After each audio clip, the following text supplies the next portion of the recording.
Welcome to Cheshire Corners. I'm Sebastian Coco, and I'll be your host as we trip through the looking glass.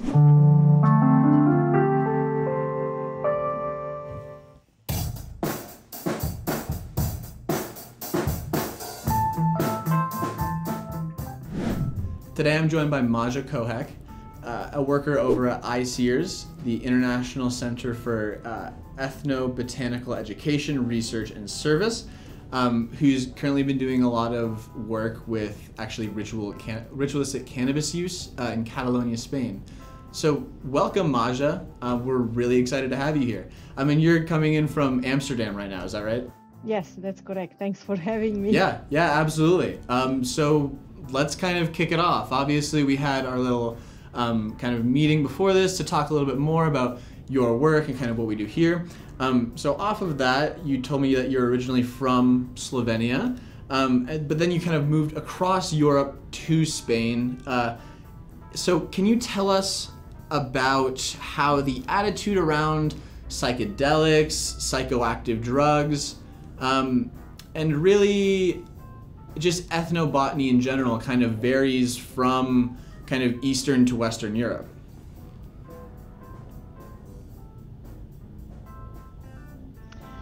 Yeah, I mean, I would say that it's a little bit similar than in the US currently, that we have this, what many people call psychedelic renaissance. So there's quite some interest in different plants and substances for all sorts of purposes, basically. And I think it's present in basically all of the European countries or the European Union countries. It's just that there's maybe a difference between how openly it's being done in certain countries compared to the others, because we are still talking about substances that are often scheduled or, let's say, in about a gray area. So that makes then the people who do activities with them, let's say, having to go a bit more underground or doing it a bit more openly. So as you said, I come from Slovenia, which is a small country, ex-Yugoslav country, where the drug laws are not extremely terrible, but they are also not, let's say, progressive. And then I came to Spain where, for example, or more correctly to Catalonia, where cannabis social clubs are a reality, no? So the tolerance towards, for example, cannabis, it's quite open, it's semi-regulated, let's say, or it's self-regulated. That's the better way to put it. But also other kind of plants like psychedelics are quite common, and there are a lot of different groups that are doing ceremonies with ayahuasca, for example. There is a ketamine clinic also in Barcelona, so things are quite progressive in Spain. Now I'm based, or I'm currently living in the Netherlands, where there is also a history of progressive cannabis laws, at least, where we have the coffee shops.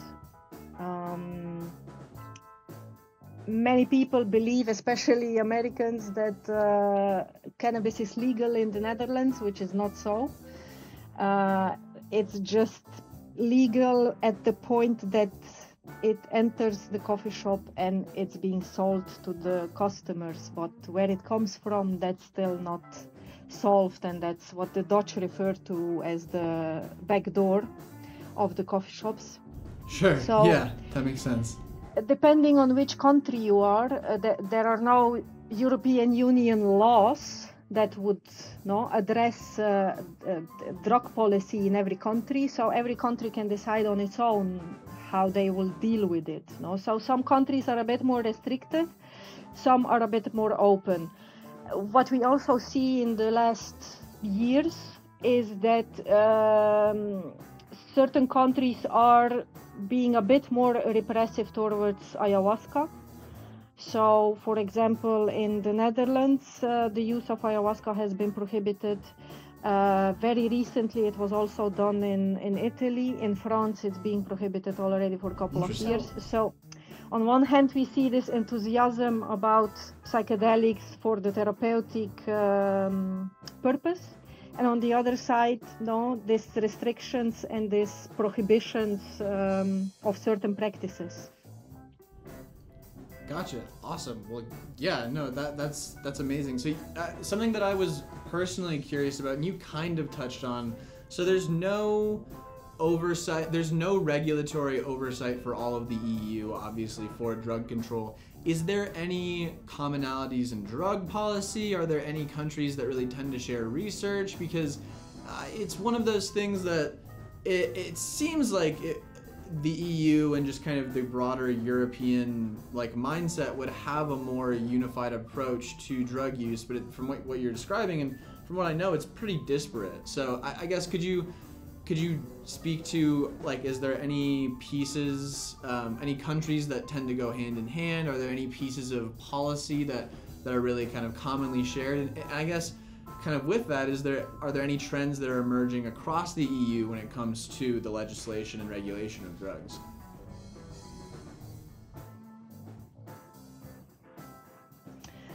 Yeah. One thing that is common to all of the countries is that drug use for drug possession for personal use is decriminalized. So basically what you get is a fine, and that's when you, for example, use it in a public place or something. Now these fines again differ from country to country. For example, in Slovenia you will pay a fine for smoking a joint in public. You will get a fine of 40 euro. If you pay it in the next 8 days, it's going to be 20 euro. Plus you pay the analysis of the substance, so you end up at around 100 euro fine. In Spain, if you get a fine, it's 600 euros, at least the latest data that I have still in mind. Maybe they changed it something, but I don't think so. So these kind of things differ from country to country, but for personal use, it's allowed in all of them. No, it just the amount of the fine, it will be different across different countries. Now, the European Union can have certain recommendations for member states, but each country is autonomous and sovereign in what they do and what they don't do. So it's not imposed on them. But what we see is that if certain countries do steps towards regulation or legalization, then other countries might follow. No? Yeah. So on one hand, we see it in a negative way, that if one country is prohibiting ayahuasca, there is a likelihood that also other countries will prohibit it. But for example, if we look at cannabis, if one country is allowing it, or as soon as one country allowed medicinal use, then other countries followed. When one allowed recreational use, then the other ones will follow. So for example, also this cannabis social club model is now being discussed in other countries in the European Union. For example, in Germany, in Malta, these are mainly the two countries that are seriously considering of implementing the cannabis social club model, besides other options. No, so there is, these kind of practices can be then copied, let's say, by other countries, but it's not obligatory, or each country can decide on its own what fits their context the best. No, yeah, that totally makes sense, and I think it's really interesting, kind of how decriminalization and legalization of drugs has spread in the States, and kind of it's very, I think it's going to be very interesting in 10, 20, 30 years, kind of looking back at the history of how legislation spread here versus there. And, you know, some of it, it's really interesting because I think we can learn a lot from the EU, from how you guys are dealing with stuff. I mean, just even from what you've said of everything's decriminalized, like it's all down to fines. We still have people in prison for, you know, cannabis felonies because of how the DEA is structured and how our legal system works. So I think it's going to be, there's a lot we can learn from our friends across the pond, but I do think it's going to be very distinct and different and interesting. But I think that's, you know, that's an episode for another day. That you could teach a lecture on that, you know. So we'll move on to the next question. Exactly, yeah, there's a lot to talk about that. Yeah, no, for real. So can you talk more about, so you're from Slovenia, and when you were originally in Slovenia, as we were talking, you said you kind of got into the entheogenic space, really the drug space in general, because of medicinal cannabis. So can you talk more about your work with medicinal cannabis in Slovenia, especially as you were starting out? And then can you talk about how this led you to working with ICEERS, which I mentioned before is the International Center for Ethnobotanical Education, Research and Service.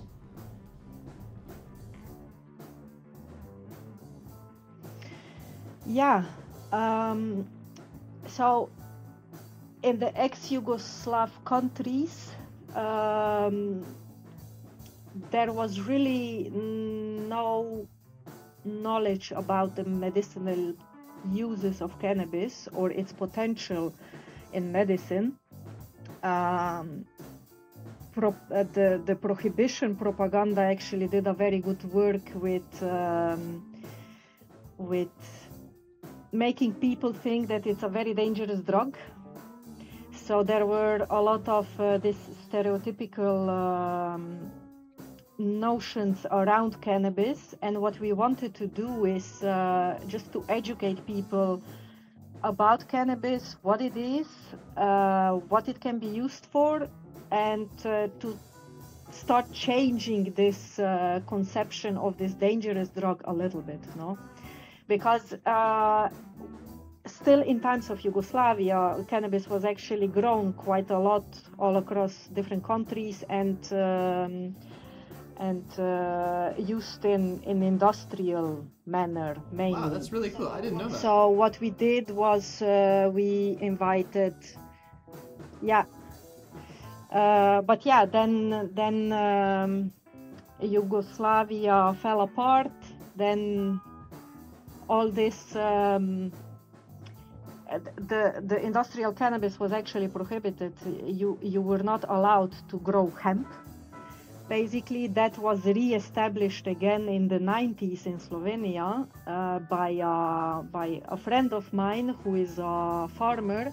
He started again to grow hemp in Slovenia. He had to deal with a lot of problems with the police and the law enforcement and the judges and so on. But because of this work done, we are now allowed to grow hemp again. So hemp seed as food, for example, or hemp tea, that is something that people do know, but they didn't know about the medical side of this plant. So we were inviting experts from different countries, from Israel, from America, mainly from these two countries basically, to come and to talk about the research that they are doing and the knowledge that they have about the plant, and to share it with the general public in Slovenia. But also we always invited government officials, we always invited medical experts, and I have to say that they also came to these seminars. And I think it was also quite a success because several hundreds of people came to these events, not only from Slovenia, not only from the Balkan, but as far as Sweden and other countries. So it was really, I think of it as a success because I think we managed to change this picture of cannabis in society a little bit that no, it depends on how you use it. It depends on how you use it. It will depend what kind of effects it's gonna have, no, and that it's also a really big part, which is the medicinal use, where a lot of people can have benefits from it. So we also got some doctors, medical doctors in Slovenia interested and doing more research on it. After that, also many new institutes and organizations developed that started to work more in depth in this topic. We also organized same kind of seminars in Croatia, in Serbia, in Macedonia. So it spread also to the other ex-Yugoslav countries. And on one of these events, or on a couple of these events, we invited also as a speaker Jose Carlos Boso, who is the scientific director of ICERS, to talk about medicinal cannabis, about the endocannabinoid system, and so on. And that's where we met, basically, and that's where we started to communicate. And then I had an opportunity to go to Spain for a year. So I contacted him again, and I started volunteering for ICERS, just doing any kind of work that was necessary, mainly in the research department. And yeah, that's basically how I started collaborating as a volunteer. And that then developed further in doing my PhD also together with Jose Carlos Boso at a Spanish university. Yeah, that's really awesome. And so you, because on the ICERS website it says you're still a PhD student, but I believe when we last talked you said you finished and presented and like defended your PhD, right? So you officially have your doctorate now, is that correct? Well, congratulations. I mean, that's awesome. Yeah, maybe we have to update the webpage, but yeah. Yeah, I did it in medical anthropology. Awesome. That's super, super cool. So, okay, that's actually a perfect segue. Speaking on medical anthropology, from what I was able to see of the website, from what we've discussed, that's medical anthropology is essentially what ICERS is all about, just very ethnobotanically and entheogenically focused. So I guess in a really broad and general sense, could you tell us more about what ICERS actually does? And then can you tell us, we've talked a little bit about now Catalonia, Spain, and danced around specifically what you've done, but can you tell us specifically some of the projects that you've worked on and some of the substances that you've worked with as a part of those projects? Yeah, so maybe I will first start with what ICERS is all about. As you say, it's the International Center for Ethnobotanical Education, Research and Services. So that's what we are doing, education. It's mainly focused on our fieldwork or on our experience and our knowledge about what's going on mainly in Europe. And we try to educate people about these plants, about these practices, let's say. So we exist now for more than 10 years. So in this time we collected quite some experience. We have a quite broad network of people, and we know pretty much what's going on in Europe in this field.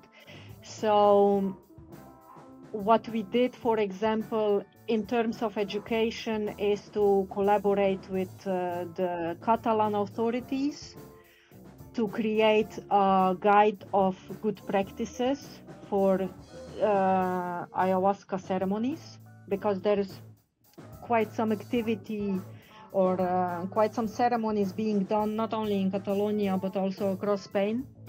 And we created this guide to educate the facilitators that do the ceremonies, but also the participants who have to choose among all of these offers where to go and what is safe and what is a good practice and what is a bad practice.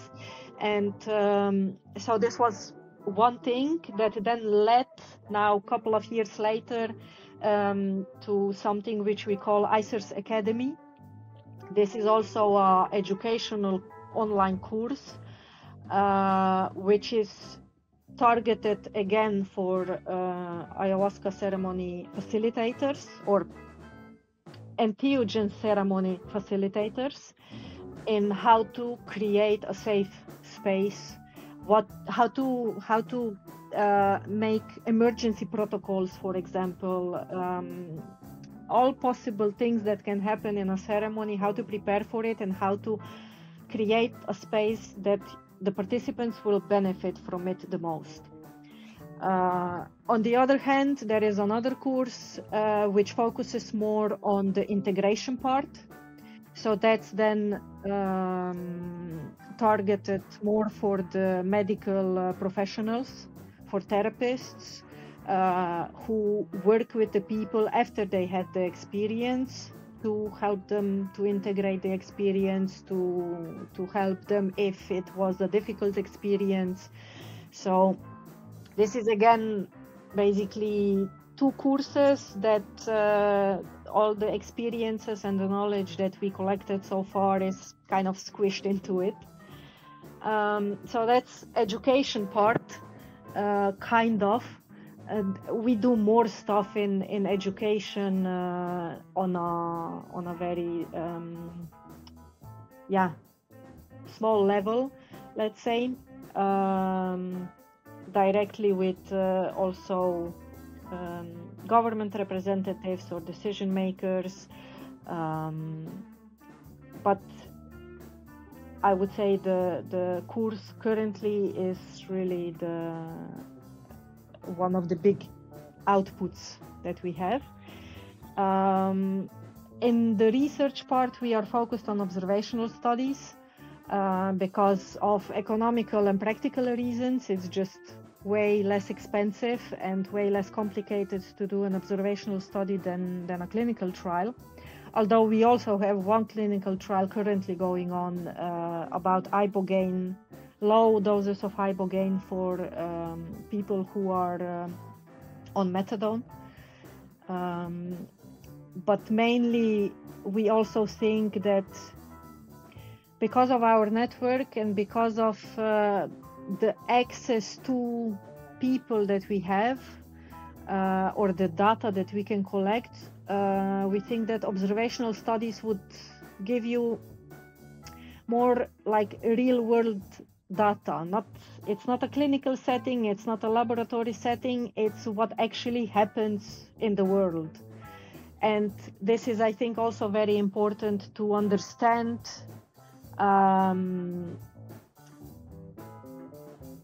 how things are, how we can approach certain issues, and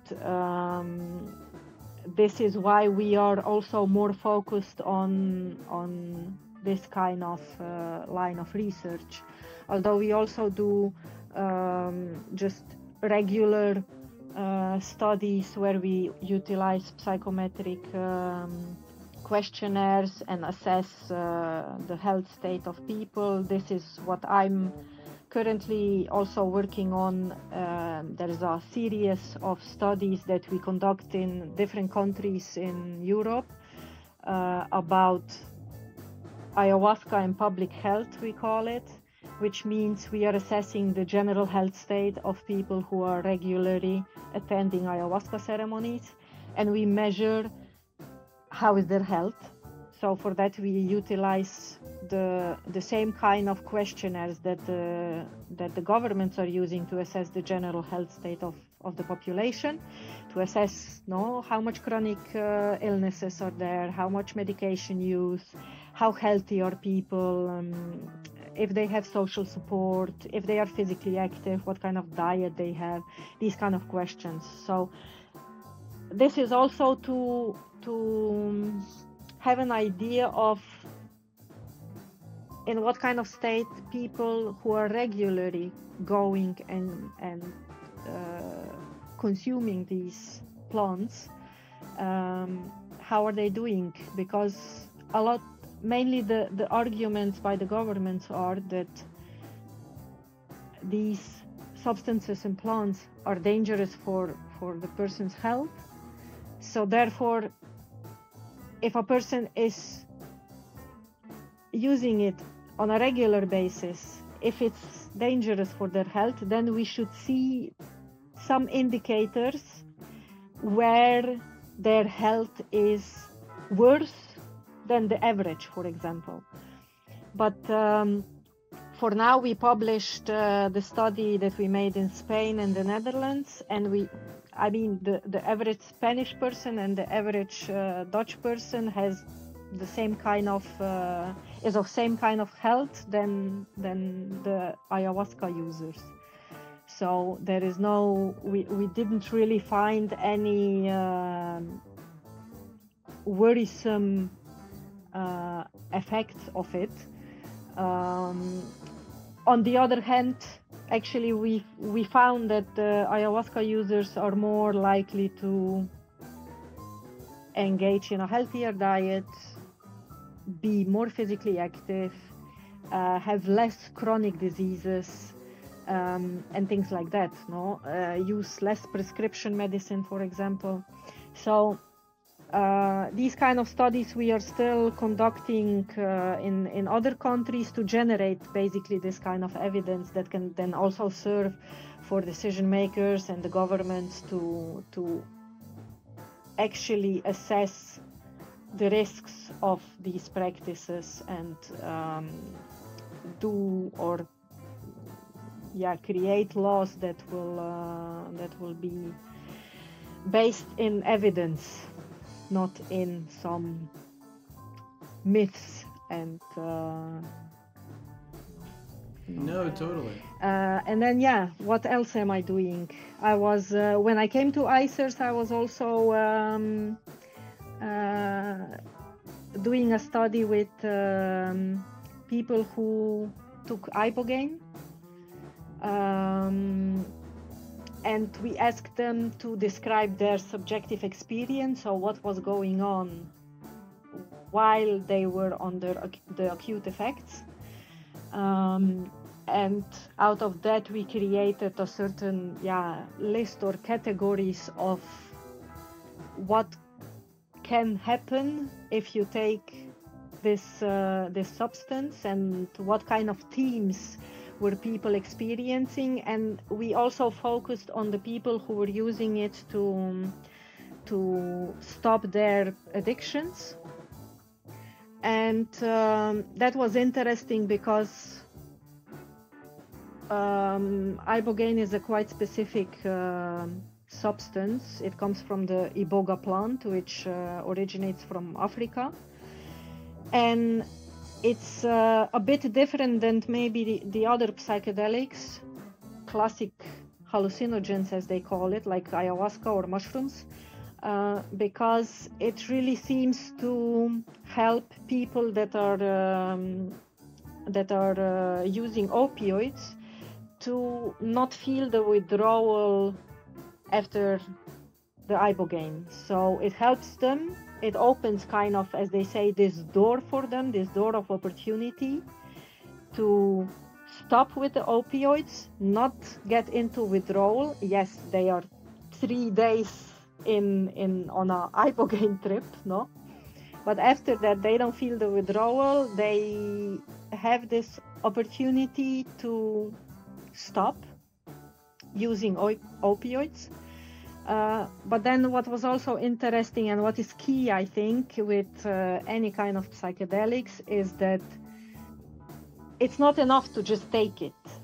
No, there is this moment, while you are under the acute effects, where you go through all sorts of things in your head, where you come to certain realizations, where you can, kind of get some insights into how to live your life better.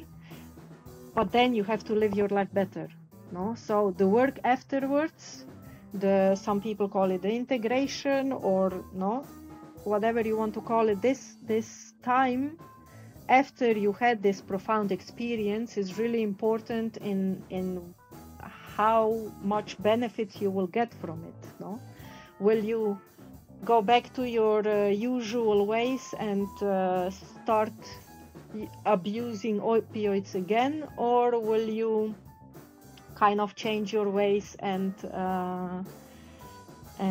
continue with a bit healthier lifestyle, no? And that's not only on the individual, of course. You also have to have a social support. You have to have opportunities in your life. You have to have something to thrive for. So all that helps in those cases to stay clean, basically. But it has a huge potential in these cases. Yeah, absolutely. I totally agree with kind of what you were saying on the point about integration specifically. And actually here in Colorado and in Oregon as well, and it's really looking like it will be the trend emerging across the United States. There's specific legislation going into place about the regulation of integration, and like the mandation of like a minimum amount of integration sessions around a psychedelic therapeutic ceremony, and those are actually becoming like legalized and kind of spreading around the United States as well. So yeah, it's really interesting to hear that is what you guys have been seeing as one of the most important things, because over here on it's really interesting with psychedelics because it's like we had Dr. Erica Zelfand on the show. She was actually the last episode of Psychospotlight, and she was very much like, yeah, opening the clinic in Oregon was like building the plane as we were taking off.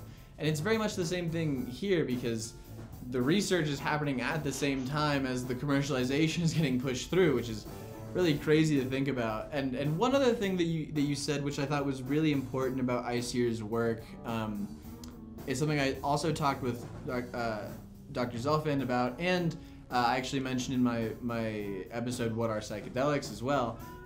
But the assessment of a psychedelic experience is very vacuous, it's very subjective, and we don't have a lot of real scientific structure or guidelines around how to view any of this. And I mean, that data is the most important thing when it comes to actually interpreting results in a productive and scientific academic way. So like the fact that you guys are doing that with Ibogaine is really amazing. From a personal standpoint, and also just from my kind of looking down the industry standpoint of what should be done next, I really do think, and actually Dr. Zelfand agreed, that those assessment basically protocols, those standard operating procedures that allow scientists to evaluate linearly and universally and with some accuracy what someone is experiencing during a psychedelic trip, having some scale of assessment for each substance, I think that's going to be one of the most important things going forward. And it's really good to hear that ICEER's is at least starting on some of that work.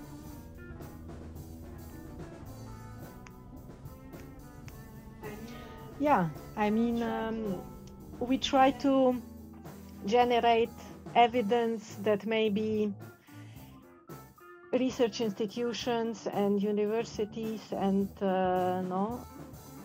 medical institutions are maybe not so much interested in, because I mean there is a lot of research generated, and it's good that there is a lot of research in this field, but we are trying to go a bit different direction, because everyone wants to do the biomedical standard randomized control trial, and so we try to look for other avenues and other kind of important data that we can collect and that we can generate that is I think as relevant as the biomedical one. No? I actually, I'm not gonna lie to you, Maja. In my opinion, with what ICEER's is doing, because I was. In my opinion, what you guys are doing at ICEER's with creating assessments, with creating a general knowledge base, it is actually more important than the biomedical research, because we can do clinical trials all we want,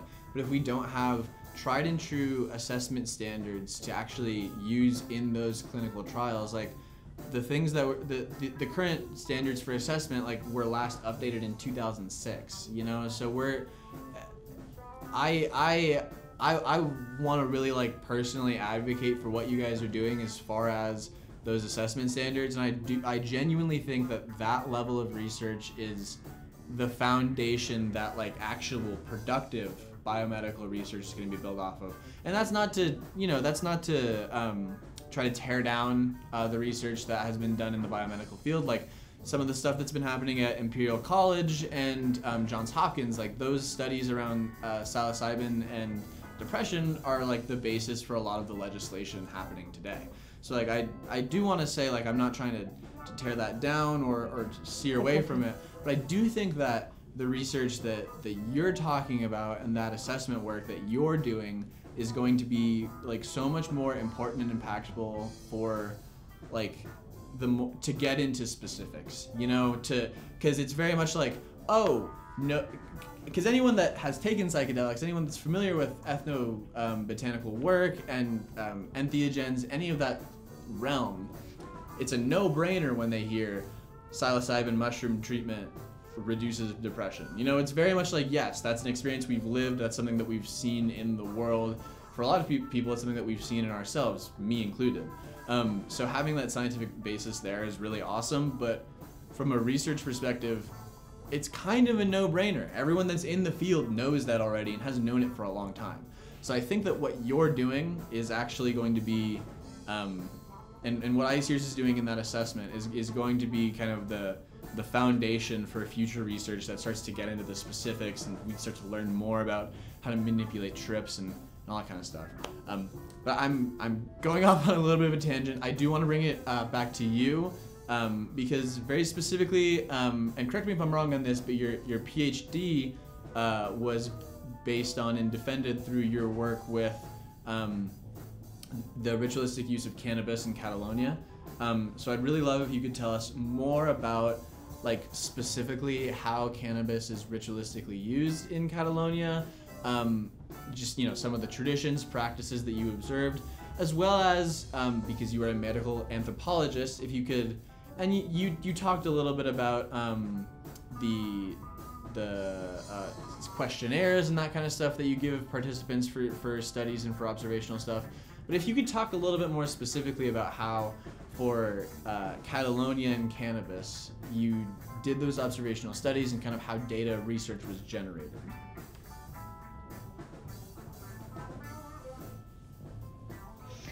Yeah, so Jose Carlos Boso proposed to me to do for my PhD documentation of a community that is hidden somewhere in the forests, and to basically go live with them, do an ethnographic field work about what they are doing, who they are, how they are living. So I had very little information actually when I went there. I thought I will see a lot of ayahuasca use. I was wrong in the end. There was some ayahuasca use, but actually what I found really fascinating when I started to live there for a while is that cannabis is being used in a ritualistic manner, which was something completely unknown to me, at least in Europe.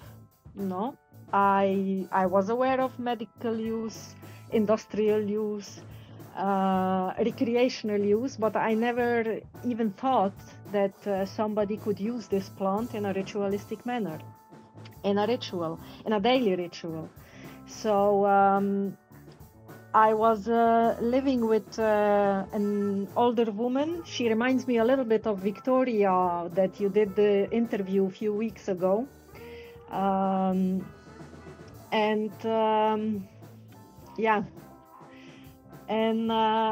Basically what I learned there is that cannabis is also a teacher plant, as some call them, and that you can also use it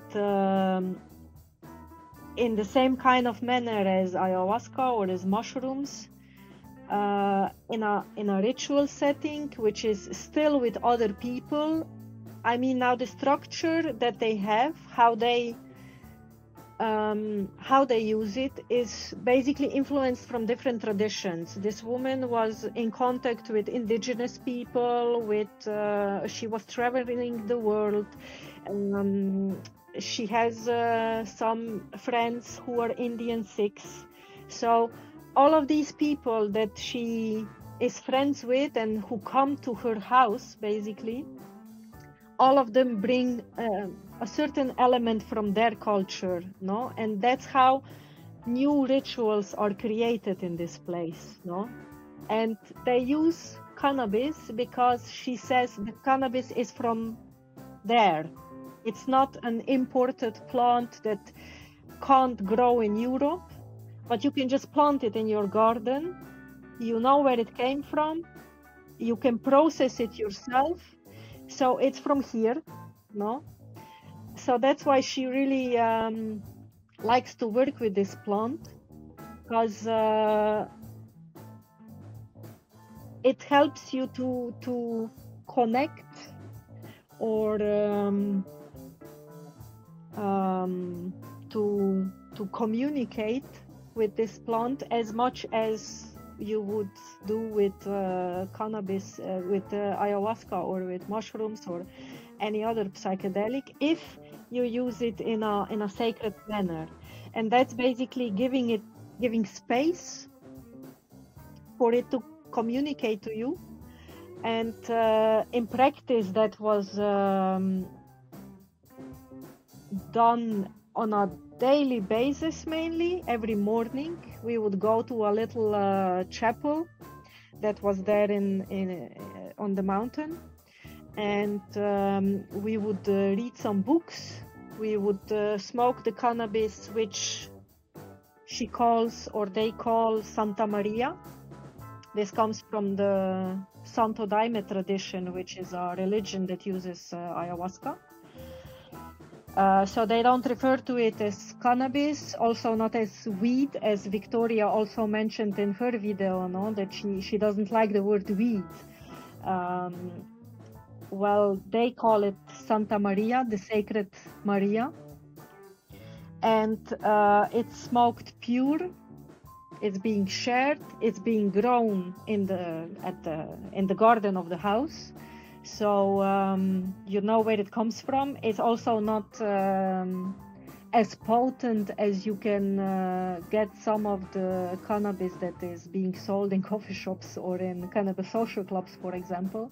It's let's say much more natural cannabis. And this is a way of how you can start the day together, no?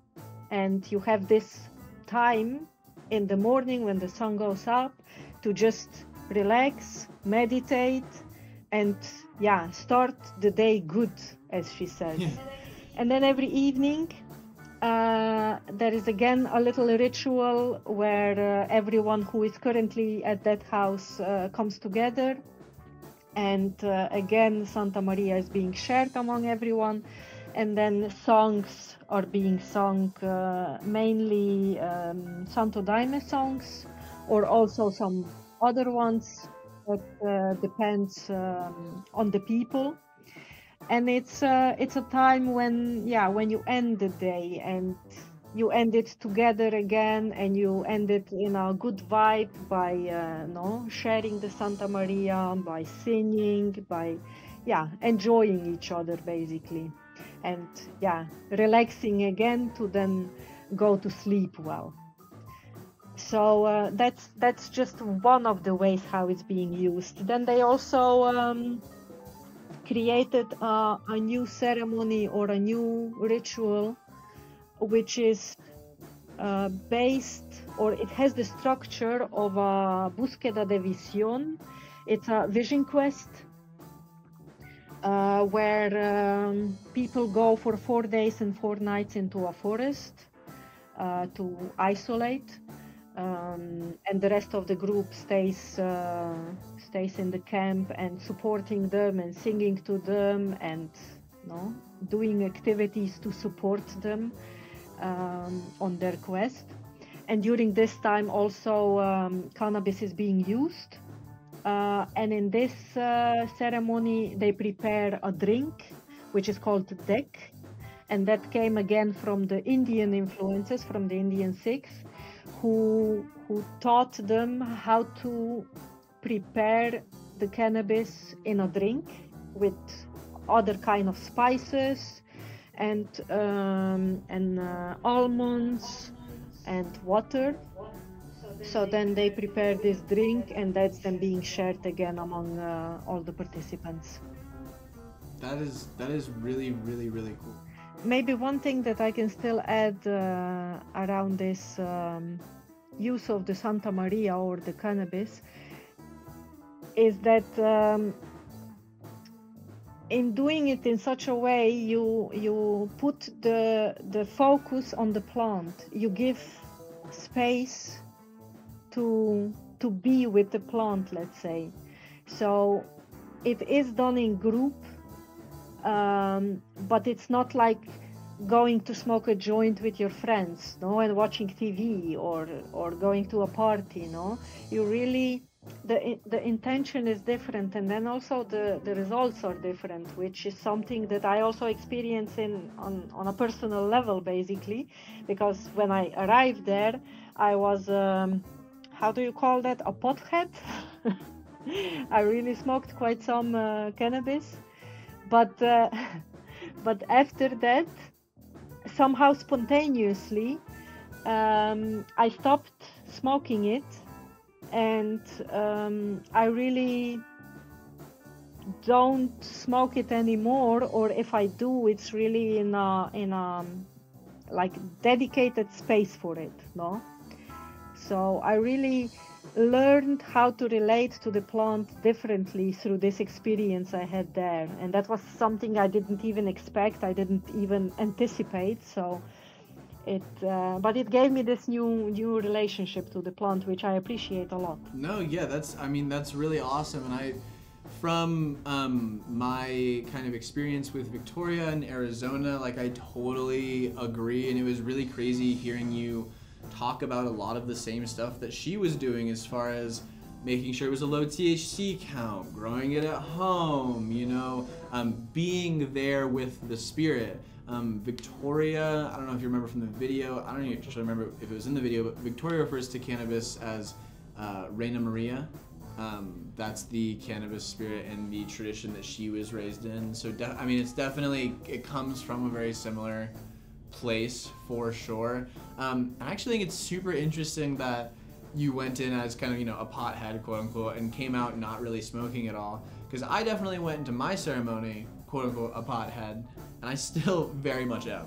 So, I will say, now when I smoke, and I try every time I smoke, very, very routinely to, like, in my own way, give thanks to Reina Maria, or just acknowledge that there is, a spiritual sense, a medicine spirit beyond simply just the plant that you are loading into, the pipe or whatever. So while I can't say I've had the exact same turnaround as you, that's certainly, that I can speak to the power of what you're talking about, and I definitely had my own powerful experiences in ceremony, and I think that it's one of those things that, for viewers out there who might want to go through a cannabis ceremony but are very much like, oh my god, that might change my whole routine, my whole world, whatever, you'll get out of it what you're supposed to get out of it, more than anything else. Psychedelic means, as coined by Humphrey Osmond, mind manifesting.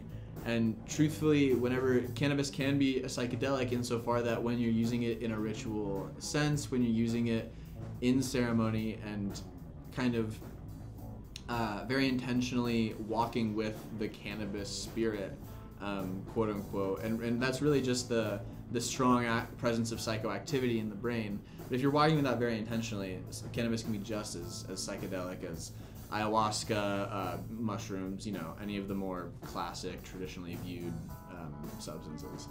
So yeah, I think it's really, really interesting that there's similar traditions, like really almost exactly the same tradition happening in Catalonia, Spain, and Globe, Arizona. Like, it seems like in Catalonia there's a lot more community around it. It's a more of a, because in Globe it's just Victoria and her practice, but in a very similar sense to what you were saying with kind of the Sikh Indians coming in and a lot of culture being exchanged there.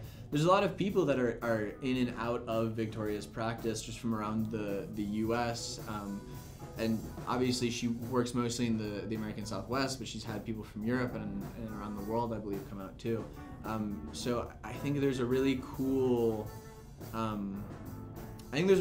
cultural touch point there when it comes to the ritualistic use of plants. And I think that there's a lot more to be studied from a cultural sense as far as kind of the universality behind that and kind of what that means for humanity in our shared culture.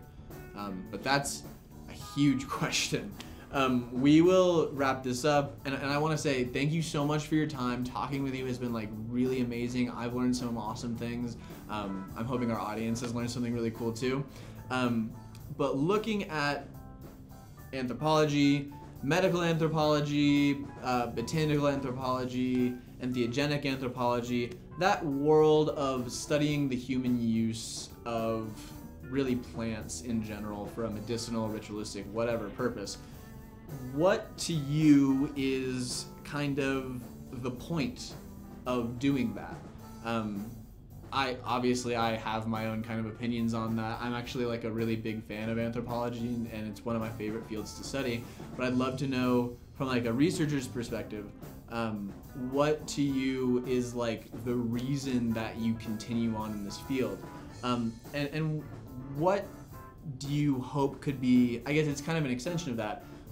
What do you hope could be generated in the real world, quote unquote, just really the non-academic world, from your work happening at ICEERS, and really just from the work in general happening at ICEERS?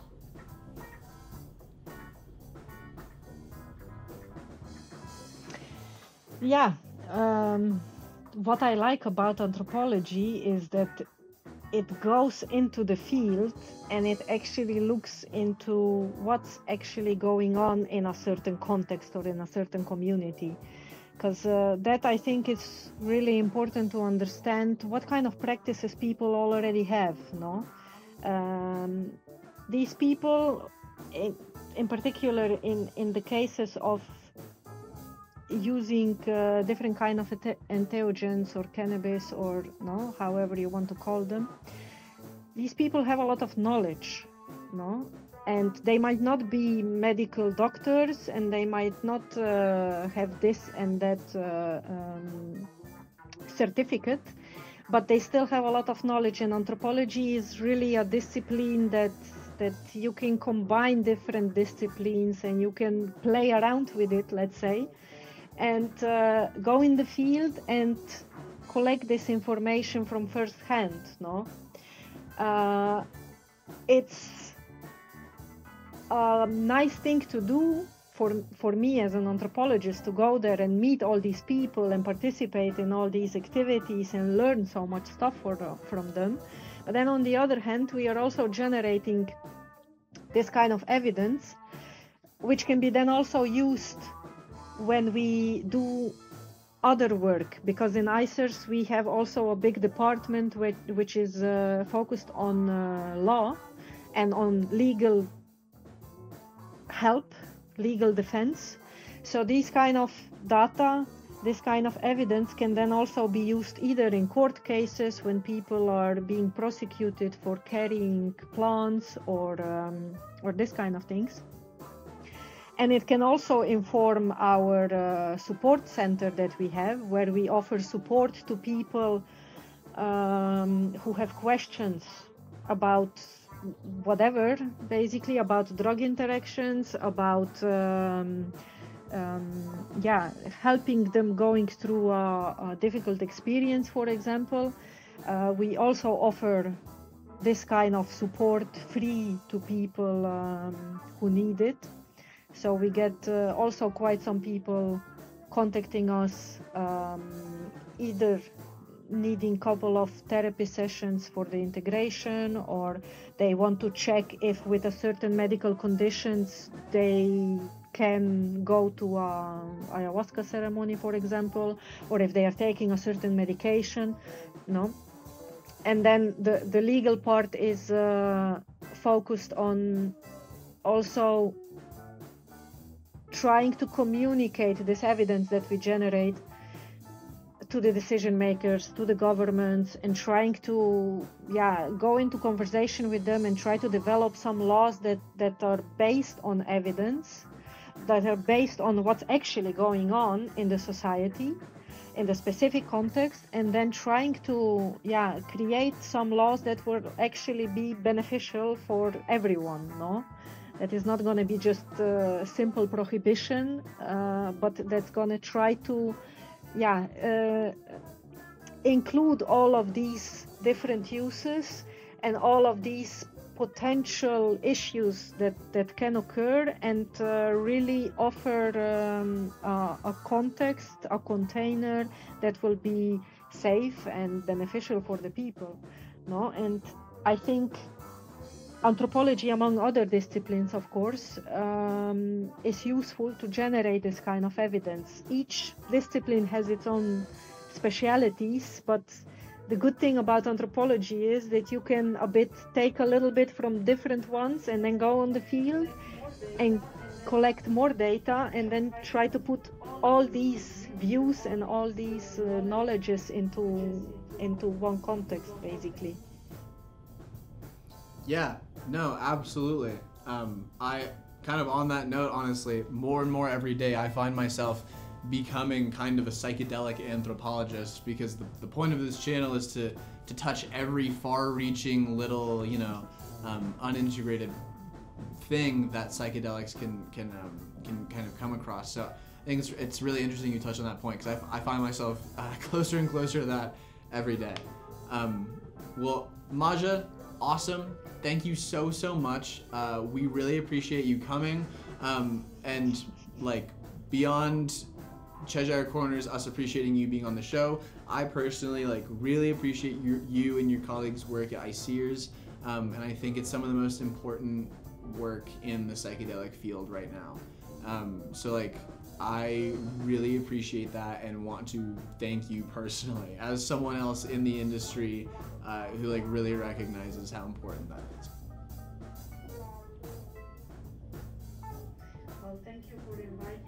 Well, thank you for inviting me. It was really a great pleasure to talk to you and to share a little bit of what we are doing at ICEERS.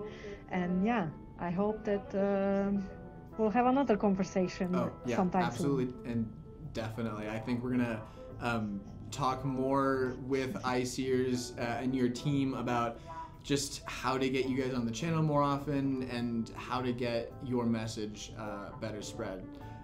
So viewers, definitely stay in tune for that. There will be more with ICEERS around the corner. In the meantime, if you enjoyed, make sure to like, comment, and subscribe, and don't get psyched out. All right.